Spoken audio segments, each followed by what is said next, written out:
Il y a plusieurs sortes de questions auxquelles on peut répondre après avoir lu un texte. Il y a des questions de repérage où tu as juste besoin d'aller chercher l'information dans le texte pour répondre à la question. Il y a des questions d'opinion aussi où on te demande ce que tu sais à propos de quelque chose, ce que tu penses à propos de quelque chose. Il y a aussi des questions d'inférence. Une question d'inférence, c'est quand la réponse n'est pas exactement dans le texte. La réponse, elle est là, mais il faut que tu penses à ce que tu sais. Il faut comme un peu, il faut que tu devines, il faut que tu joues au détective. Tu dois trouver des indices dans le texte pour te permettre de répondre à la question. Alors, la capsule d'aujourd'hui va te montrer qu'est-ce que tu peux faire pour répondre à des questions d'inférence. Alors, la stratégie d'aujourd'hui, c'est pour faire des inférences. Ça veut dire lire entre les lignes pour pouvoir déterminer comment répondre à une question quand la réponse n'est pas dans le texte. Alors, tu vas apprendre des étapes à suivre pour faire ça. Alors, la première chose à trouver, c'est de trouver que c'est une question d'inférence. Puis, souvent, dans les questions d'inférence, on va te demander de trouver où, qui, quand, quoi, mais le texte le dit pas exactement. Ensuite, tu vas devoir trouver de l'information. Mais comme le texte le dit pas, tu peux pas juste trouver ton information dans le texte. Alors, il faut que tu ailles dans le texte trouver des indices qui vont t'aider à répondre à la question. Puis après ça, faut que tu penses à tes connaissances, à tes expériences, à ce que tu sais, et c'est ça qui va te permettre de trouver la réponse. Ensuite, quand tu as trouvé tes indices et tu as pensé à ce que tu sais, tu tires des conclusions. Alors, qu'est-ce que je sais? Je fais des prédictions, je prends les indices, je prends mes connaissances et je mets tout ça ensemble pour répondre avec une phrase complète. Parce que quand on fait des inférences, c'est trois choses. Alors, c'est trouver des indices, penser à nos connaissances et ça va donner des prédictions parce qu'on trouve quelque chose et on fait comme « Ah oui, c'est ça qu'on me dit parce que j'ai utilisé les indices du texte ». Alors, faire des inférences, c'est lire entre les lignes, faire des liens. Alors, on peut se dire, je pense que ça veut dire que je suppose que, peut-être que c'est possible que, il se pourrait que, j'en déduis, je prédis que. Alors, ce sont des bouts de phrases, des débuts de phrases qui peuvent t'aider à trouver la réponse en faisant des inférences. On va faire des exemples, tu vas voir ce que je veux dire.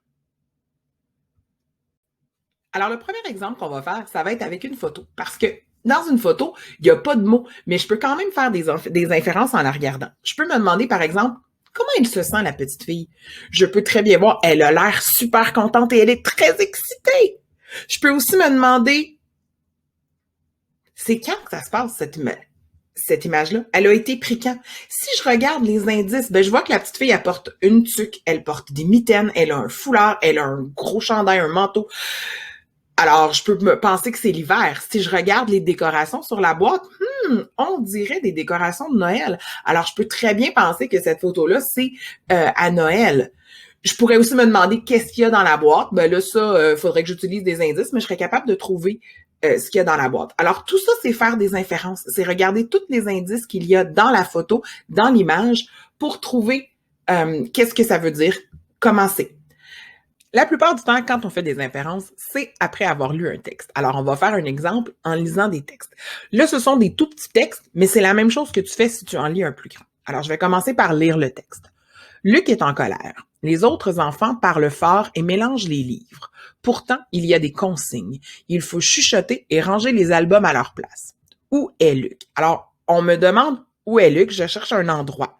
Et là, je vais aller chercher des indices dans le texte. Puis, je vais aller les surligner. Donc, Luc, il est en colère, il y a des enfants, ils parlent fort. OK.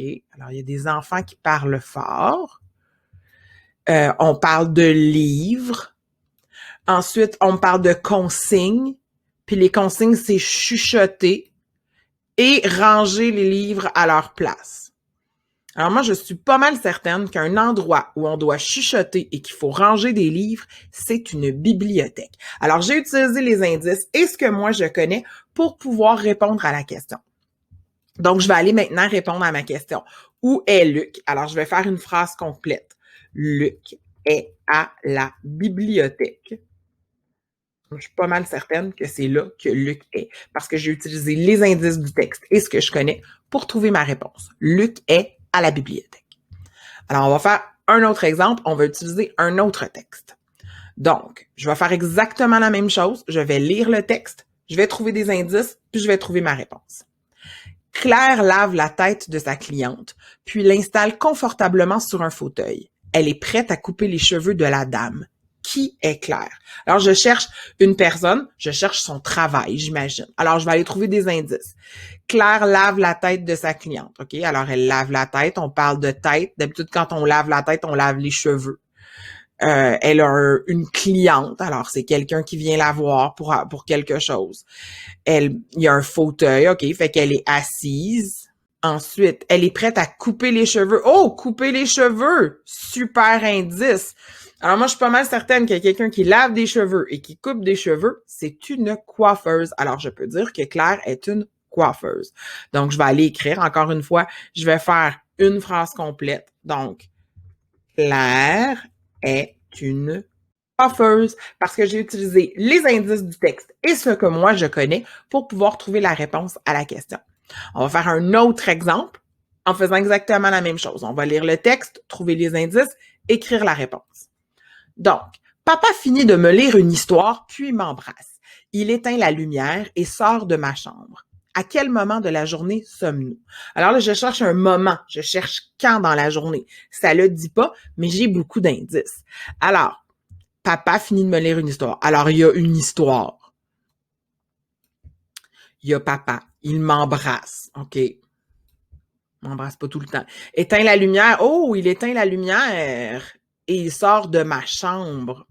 Alors moi, quand je mets tout ça ensemble puis que je prends mes connaissances, ce que je connais, là, à un moment où papa lit une histoire, la plupart du temps, quand on lit une histoire puis qu'après ça, il y a une lumière qui est éteinte et qui sort de la chambre, c'est parce que c'est le soir et c'est l'heure d'aller dormir. Alors, c'est comme ça que je vais répondre à la question. À quel moment de la journée sommes-nous?